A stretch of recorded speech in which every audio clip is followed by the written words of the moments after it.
Buen día, ¿cómo están? Les habla Pablo Regerman. Este audio es el primero de una serie que voy a empezar a ir subiendo, actualizando un poco el contenido de esta página. Ahora aprovechando estas facilidades de poder grabar audios, poder darle un contenido más didáctico para que quien se quiera nutrir de esta sabiduría, de estos conocimientos, de estas prácticas, no tenga excusas, básicamente. A través de estos medios podemos a veces dejar simplemente dándole play a algo y estar haciendo otras cosas y poder escuchar, o no necesariamente tener los ojos abiertos, podemos acostarnos, sentarnos con los ojos cerrados y escuchar, y es una manera bien práctica de ir adentrándose a estos saberes. ¿Y por qué me estoy aventurando ahora a grabar estos audios y a darle este toque aprovechando esta plataforma? Primero porque estamos en una época, en un momento puntual donde todo ha dado un gran volantazo. Obviamente, por más que parezca que todo sigue igual, notoriamente no es así. Estamos transitando un periodo de transformaciones, algunas más visibles, otras que están en periodo aún semilla, pero que están sucediendo. Y quería también en eso adaptarme a este nuevo tiempo, a estas nuevas circunstancias, y dar un paso más, también incluso en lo que respecta a mis propias creencias de lo que son estos medios, y un poco también trascendiendo mis propios límites de lo que significa la divulgación a través de estas herramientas. Siempre he mantenido una postura bastante más tradicional, de que fue justamente la manera en que yo recibí estos saberes, de la manera en que yo me he adentrado en estas prácticas. Ha sido muy tradicional, un saber transmitido de forma oral, con la experiencia, que a veces ni siquiera era oral, era simplemente vivencia, y entendiendo que también estamos transitando estos periodos de transición, estos periodos donde estos saberes, estos conocimientos están a veces muy desdibujados, están enseñados o guiados de manera incorrecta. A mí me gusta mantener una postura en la cual comparto mi experiencia, comparto mi punto de vista, y apostando siempre a tener fundamentos, a tener bases sólidas para que esto obviamente sea un árbol que crece hacia el cielo y no hacia los costados, ¿verdad? Por eso justamente el fundamento de estas sabidurías ancestrales es lo que nos da una dirección. Y para hablar de fundamentos, de lo que respecta a estas sabidurías ancestrales, que principalmente nos conectan en este caso con lo que es la sabiduría andino-amazónica, sabiduría de miles de años, que está operativa, está viva en estas regiones del mundo. Para eso lo primero que tengo que empezar a conversar es del chamanismo, ya que estas prácticas son de base chamánica, de raíces chamánicas. Y para eso hablar del chamanismo nos remonta y nos contextúa en un espacio-tiempo de hace de 50.000 a 100.000 años hacia atrás. Y eso nos posiciona también en un mundo muy diferente, en un contexto sociocultural muy diferente. Básicamente estábamos en un desarrollo de lo que era la humanidad, en pleno desarrollo. Y el chamanismo nos conecta justamente con lo primigenio, nos conecta básicamente con lo más primitivo que aún sigue estando en nosotros, Por eso el chamanismo tiene una relevancia muy importante en lo que es la práctica auténtica de lo que se llama espiritualidad. El chamanismo se puede contextuar en un desarrollo de esa espiritualidad en lo que son los pequeños grupos humanos, las tribus, ese pequeño grupo primigenio social en el cual había una configuración, por lo general un jefe, había madres, había niños, había ancianos, eran grupos pequeños en los cuales también había un gran desconocimiento de ese mundo que les rodeaba, por ese gran misterio que justamente era las manifestaciones de la naturaleza que regía su hábitat natural, los ciclos, los solsticios, los equinoccios, los eclipses, las estrellas fugaces, los meteoritos. Bueno, todas esas manifestaciones de la naturaleza que no había una explicación racional. Era un saber absorbido puramente por la experiencia y justamente vivenciado de una forma muy inocente. Pero en ese desarrollo sociocultural que fue esa primera manifestación de esos grupos humanos, se empezó a destacar la figura que fue teniendo un desarrollo gradual en el pasar del tiempo, ¿verdad? Y esa figura es la del chamán, la que hoy conocemos como el chamán, el hombre medicina, el brujo, el mago, el sacerdote, el hombre sabio. Podía configurarse también hombres y mujeres por igual. Ese ser llamado el chamán tuvo y aún tiene en las sociedades tribales o en los lugares donde todavía se mantiene esta forma de vida, esta cosmovisión más presente, una especial relevancia. ¿Y por qué? Porque este ser es el que traía el saber, esa sabiduría que provenía de otros lugares, provenía de una conexión directa con otros seres espirituales y explicaba, decodificaba esa información a la tribu. Les explicaba lo que sucedía, les explicaba por qué pasaban las cosas, les explicaba por qué había que emigrar a tal lugar en tal fecha, por qué había que hacer una caza de animales de tal manera, por qué había que sembrar tal semilla en tal momento, cómo cuidar la semilla, cómo curar las heridas. Bueno, el chamán fue el que era el portador de ese saber. Pero para eso vamos a ir un poquito más atrás y explicar cómo va surgiendo, cómo se va desarrollando esa figura mítica que hoy conocemos como chamán.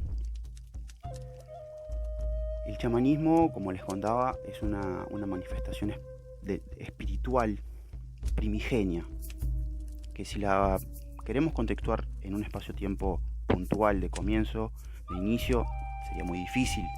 No tenemos hoy por hoy pruebas, hay investigaciones por hallazgos arqueológicos del Paleolítico, se encontraba en fosas funerarias, entierros donde había ese cuerpo que había sido enterrado con objetos como varas, como objetos simbólicos, objetos mágicos.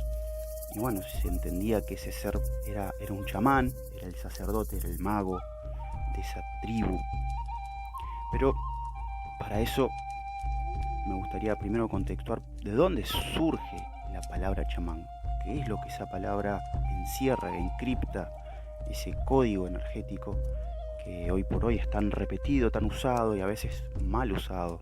A veces se confunde qué es un chamán. Para eso tenemos que remontarnos a la India antigua, hace más de 2500 años atrás, en lo que hoy sería Nepal, que en ese momento era India aún.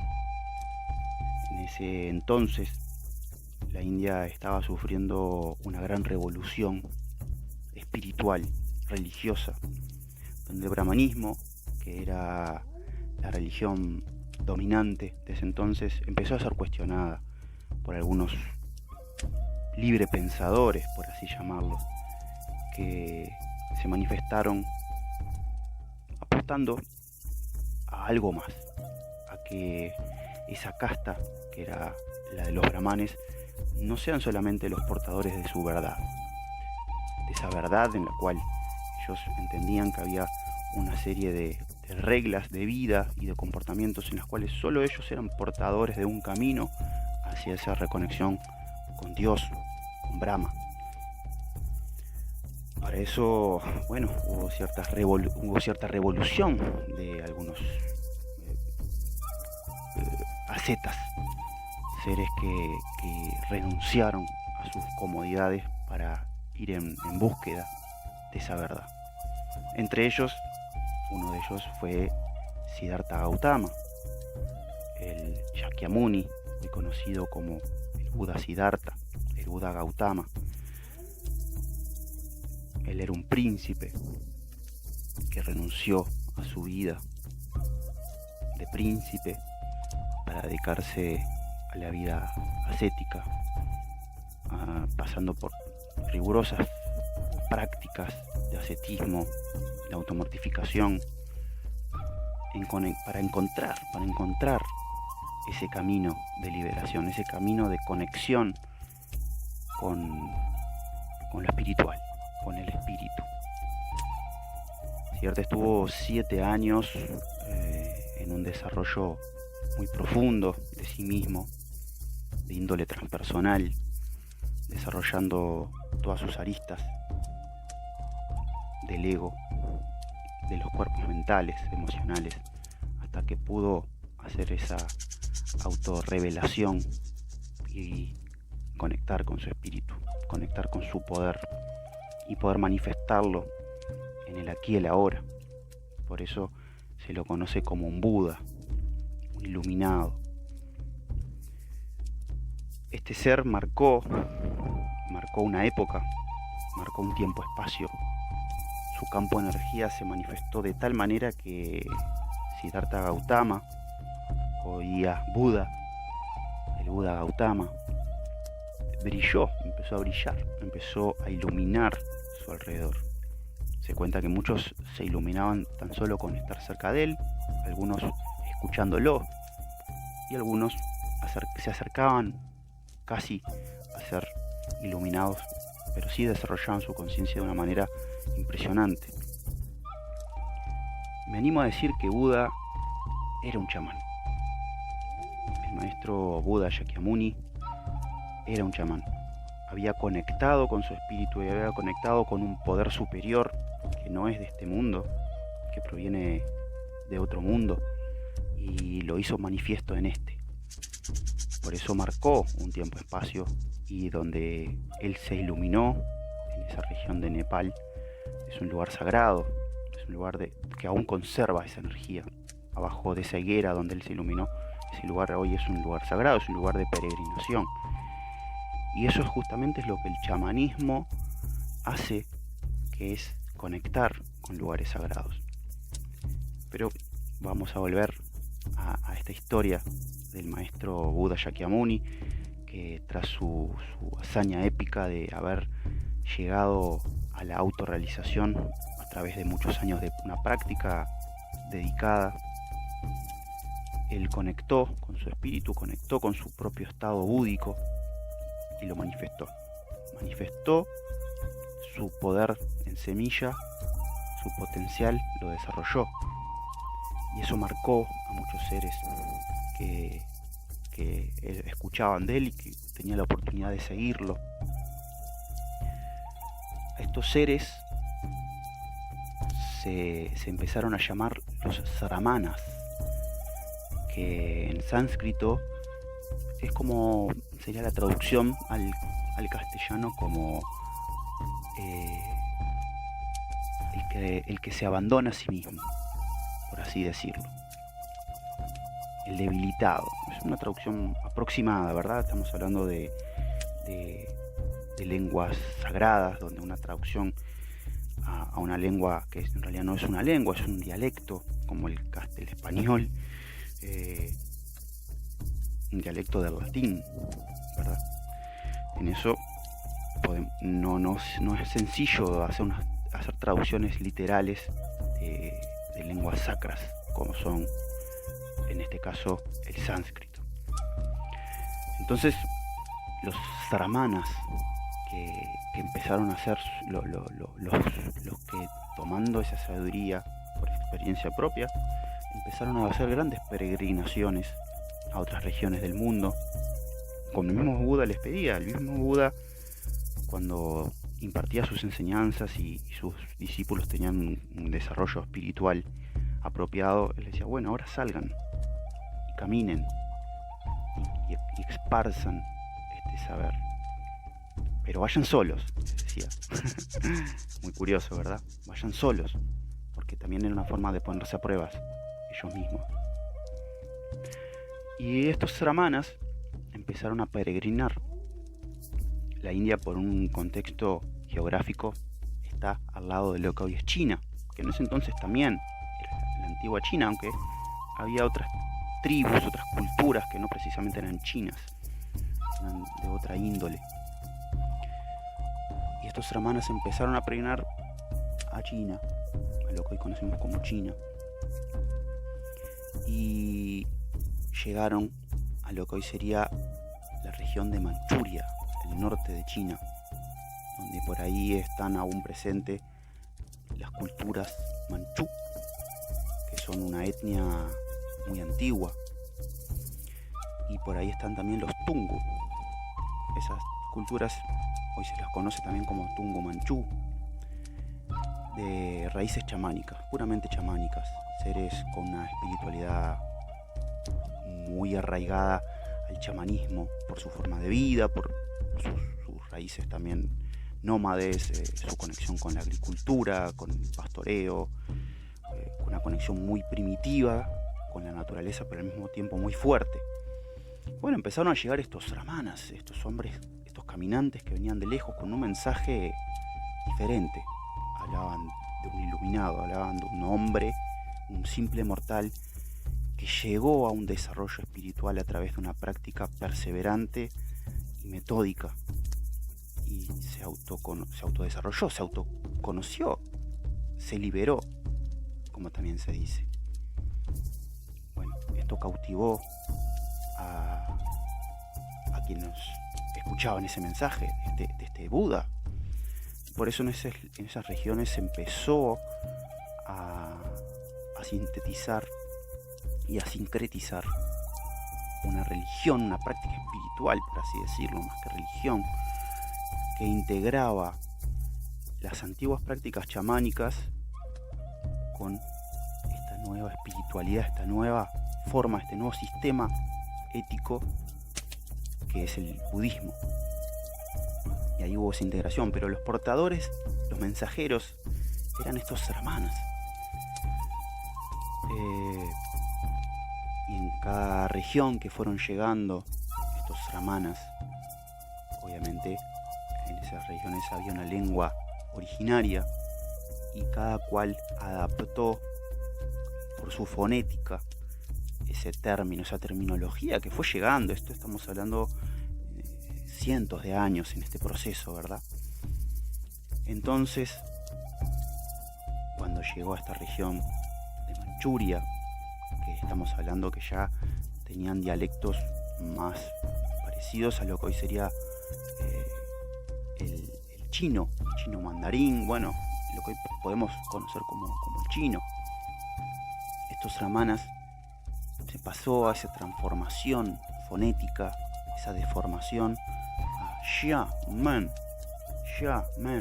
Bueno, y ese Xiamen empezó a subir justamente por ese gran movimiento que había entre las caravanas comerciales que hacían grandes recorridos por lo que hoy podemos conocer como Mongolia,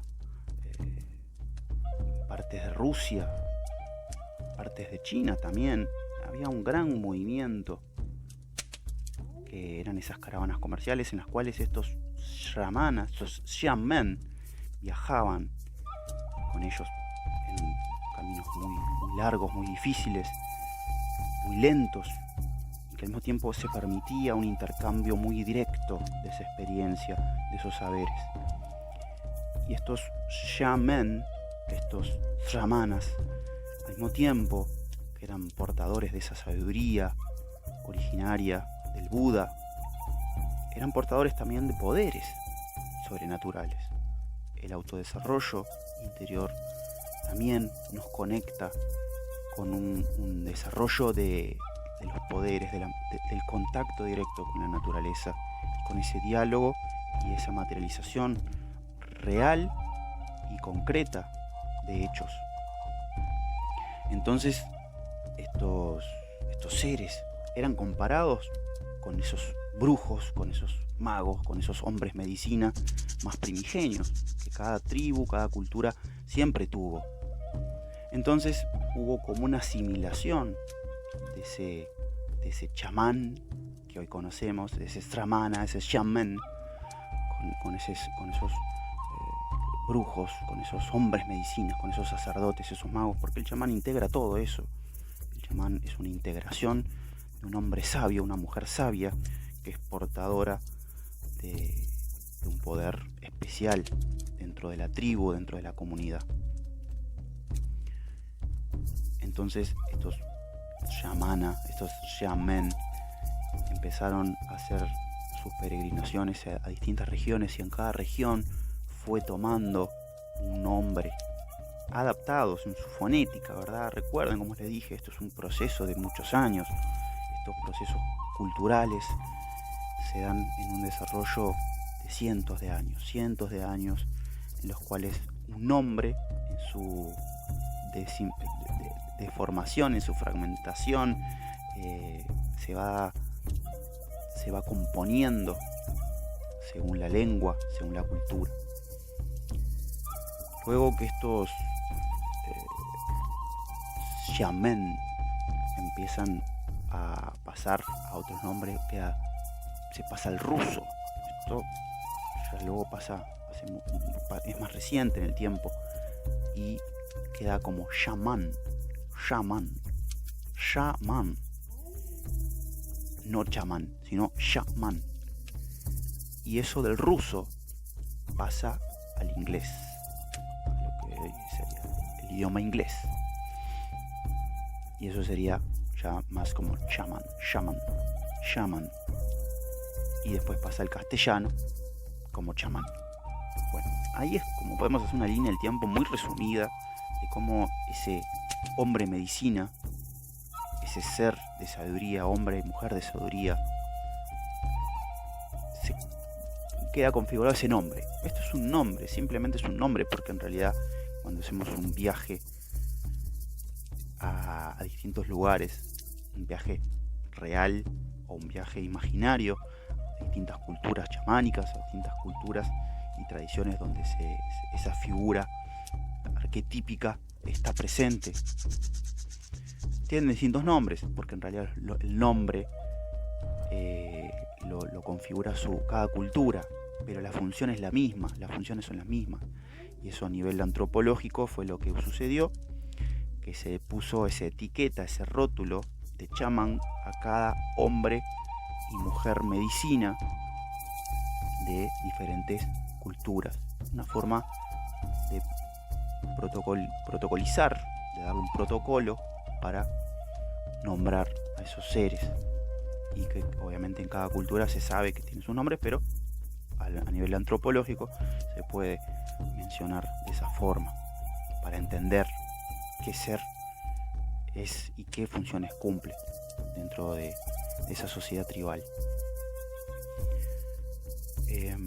Entonces, en ese desarrollo, que fue esa evolución que fue haciendo el nombre de ese ser llamado chamán, el chamán se encarga de ordenar a la tribu, de ordenar a la comunidad en un diálogo directo con el otro mundo, en un diálogo directo con las manifestaciones de la naturaleza, los elementales, los seres vivos en todos sus reinos, mineral, vegetal,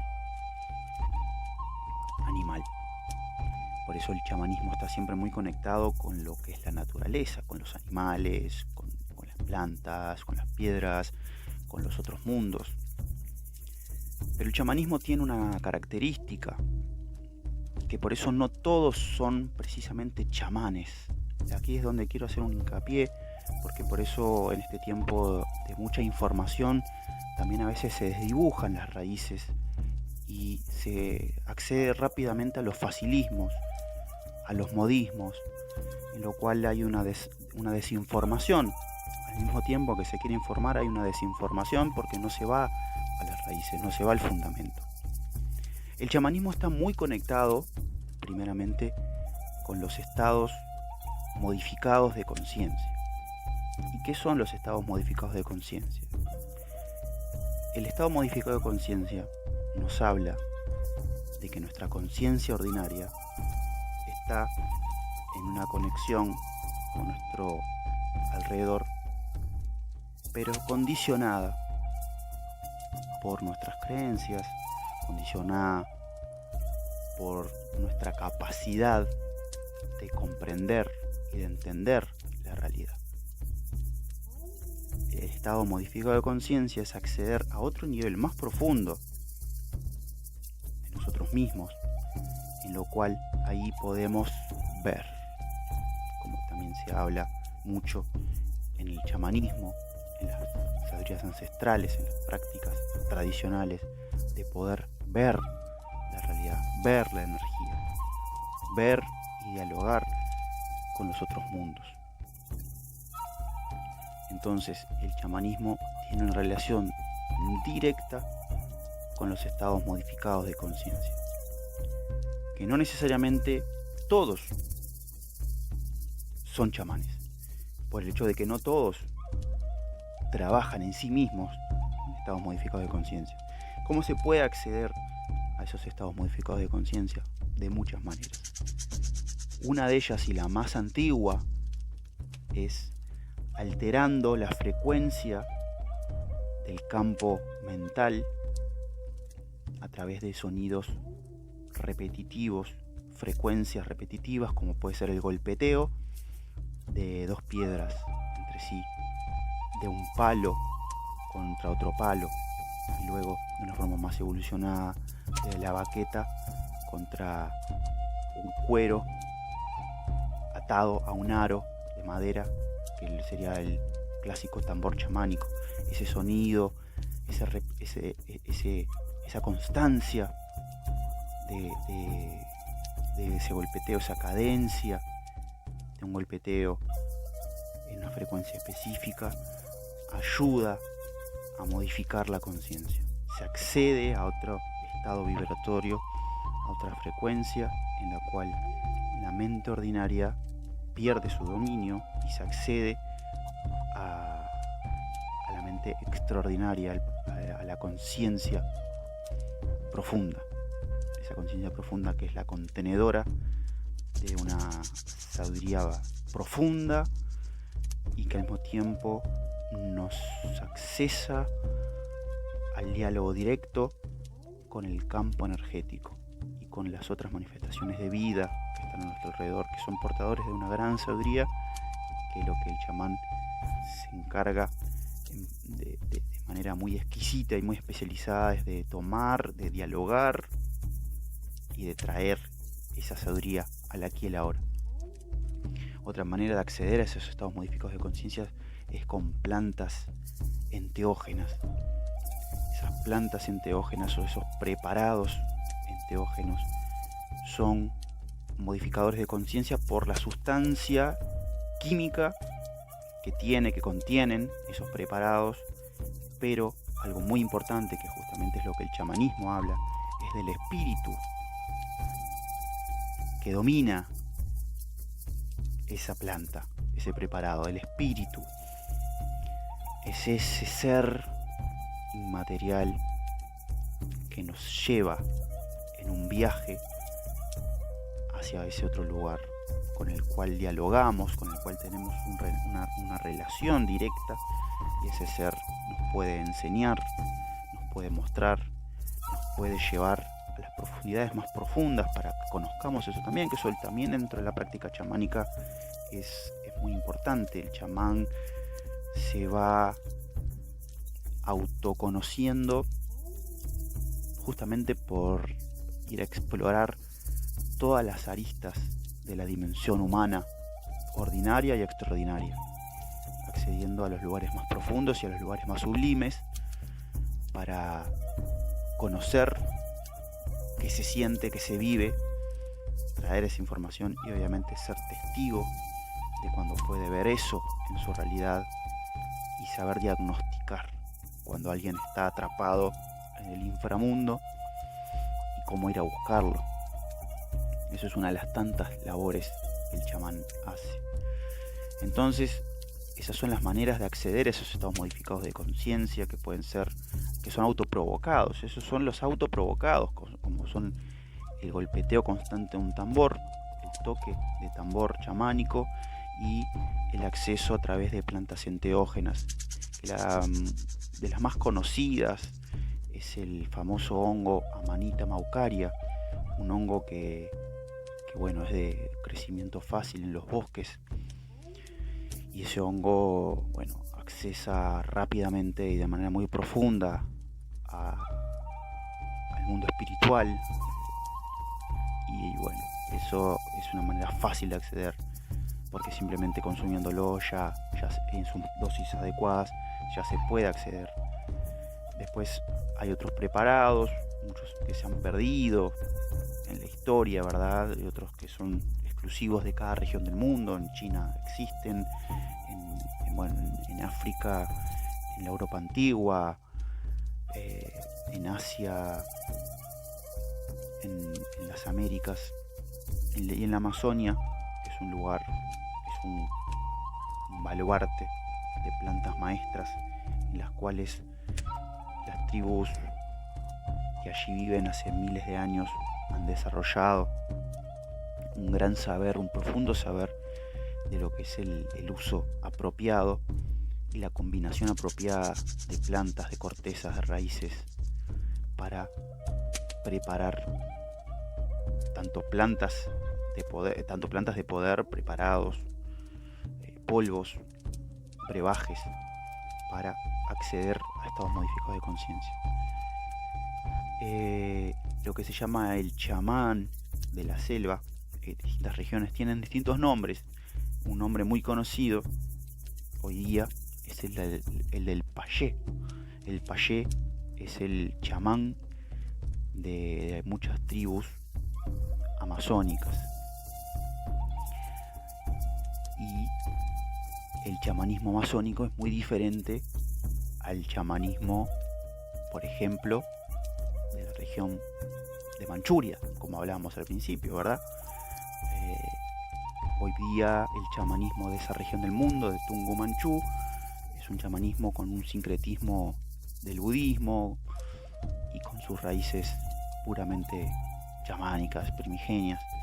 En cambio, el chamanismo de la selva amazónica es un chamanismo autóctono, un chamanismo conectado con el espíritu de la madre selva, con el espíritu de los animales, con el espíritu de los árboles, de las plantas, bueno, en fin, un chamanismo diferente.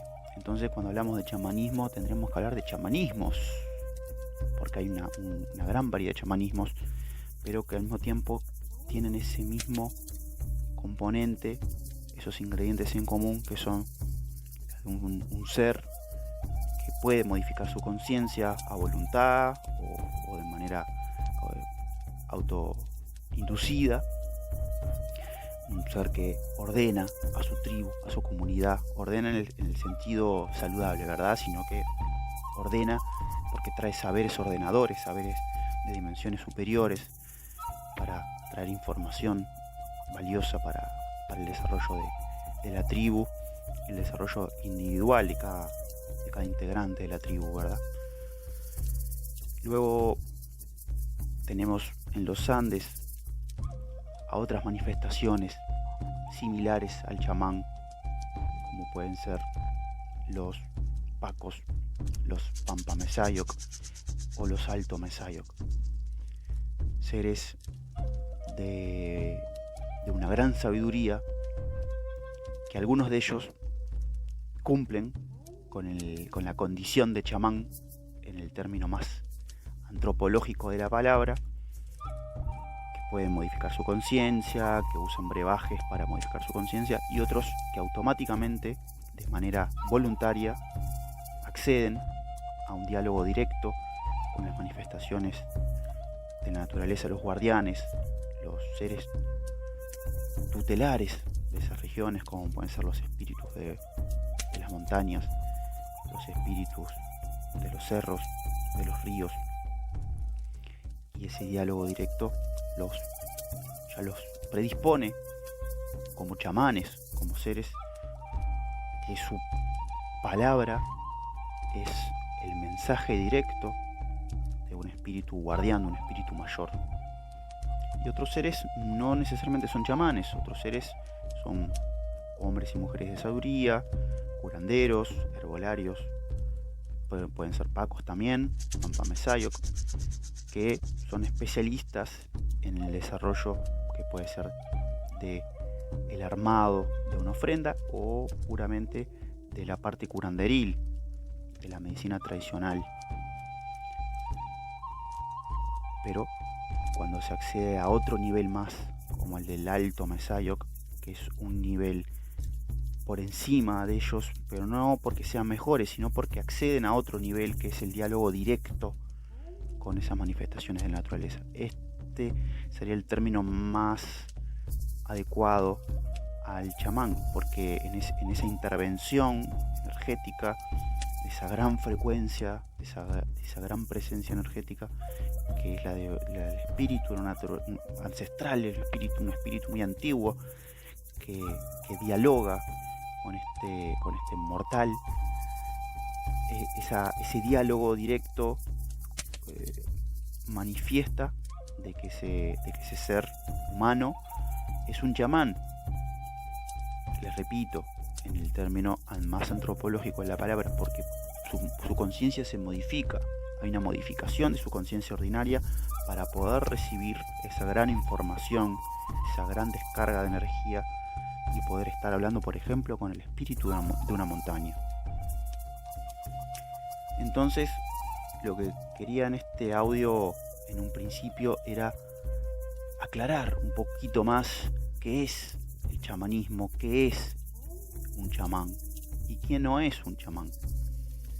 Ser curandero, ser sanador, no precisamente es ser un chamán.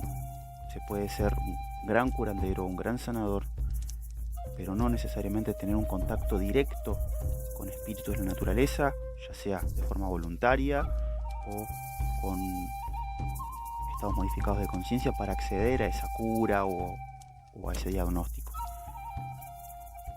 El chamán tiene, como pueden ver, una serie de requisitos para ser el chamán, que de por sí ser chamán es muy difícil. Sostener esa vida en la cual también se dice que el chamán es elegido por los espíritus.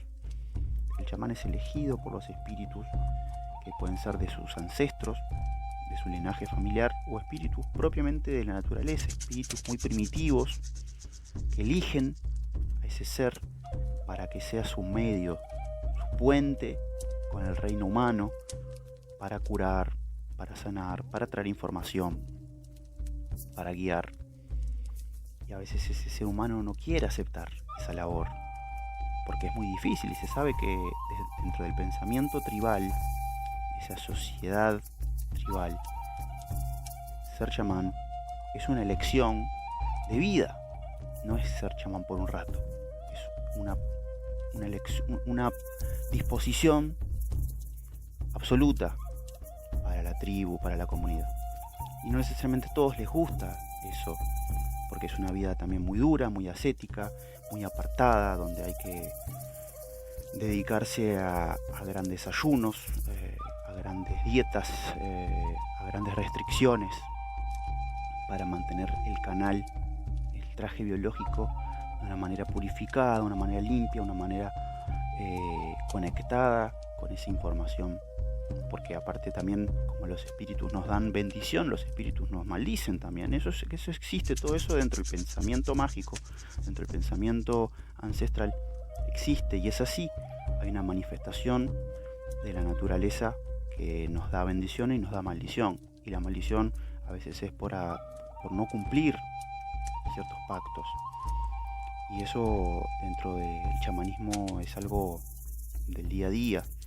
Por eso cuando a veces la negación a asumir ese rol es compensado, de forma irónica dicho, con maldición. Y el candidato se enferma y no se recupera más hasta que asume su rol y mágicamente se recupera. Y después asume ese rol de una forma coherente y acertada para el bien de la tribu, el bien de la comunidad, porque también en esto accedemos a un pensamiento comunitario. Acá hay una gran comprensión, que eso ya lo estaré hablando en otros audios, lo estaré conversando, de los principios y las leyes energéticas que condicionan y que nos movilizan dentro de lo que son las prácticas chamánicas. Y este ser que asume como chamán entiende de que lo que está haciendo para él lo está haciendo para su comunidad, y que al mismo tiempo la comunidad lo está haciendo para la mayor comunidad que está a su alrededor, que es el hábitat natural, y ese hábitat natural está interconectado con otros hábitats, y al mismo tiempo ese gran hábitat está conectado con la gran madre tierra, y la gran madre tierra está conectada con el gran cosmos, y así de forma interconectada con todo, con el gran misterio. Entonces por aquí les voy dejando este audio, esperando de corazón que llegue de forma más fluida, que a veces un texto, que por ahí un texto a veces es más largo de escribir, incluso de leerlo, pero un audio se puede hacer más didáctico para escucharlo y para asimilar estos saberes que son, muy profundos, de muchos años, donde a veces sintetizar y simplificar este lenguaje también es importante, sin irse al extremo, ¿verdad? Pero es importante a veces simplificar ciertos términos o ciertos contextos para que este mensaje llegue y se entienda, y que podamos realmente tener una real sapiencia de lo que estamos hablando, y ser testigos realmente de qué es un chamán y qué no es un chamán, y qué es un curandero y qué es un sanador. Y en eso también educarnos y apostar a tener una mayor amplitud a la hora de abarcar estos temas, que son súper interesantes, pero que obviamente, como todo, nos requieren tiempo, nos requieren estudio, y principalmente, al ser prácticas chamánicas, nos requieren mucha experiencia. El chamanismo se destaca porque es experiencia. La experiencia por encima de todo. La experiencia es lo que nos da el saber, que eso se configura en sabiduría. Así que les mando un afectuoso saludo, y en breve estaré compartiendo otro audio, conversando de otros temas relacionados con este, interconectado con este, pero me veía con la obligación de abrir este ciclo con este primer audio, el cual era por lo general que yo abría las charlas o los talleres que daba sobre chamanismo, sobre ancestralidad. Lo abría con este tema para poner un poquito más en claro qué es el chamanismo y qué es un chamán. Así que un gusto haberles dejado este audio, que lo disfruten, y nos estamos encontrando a la brevedad.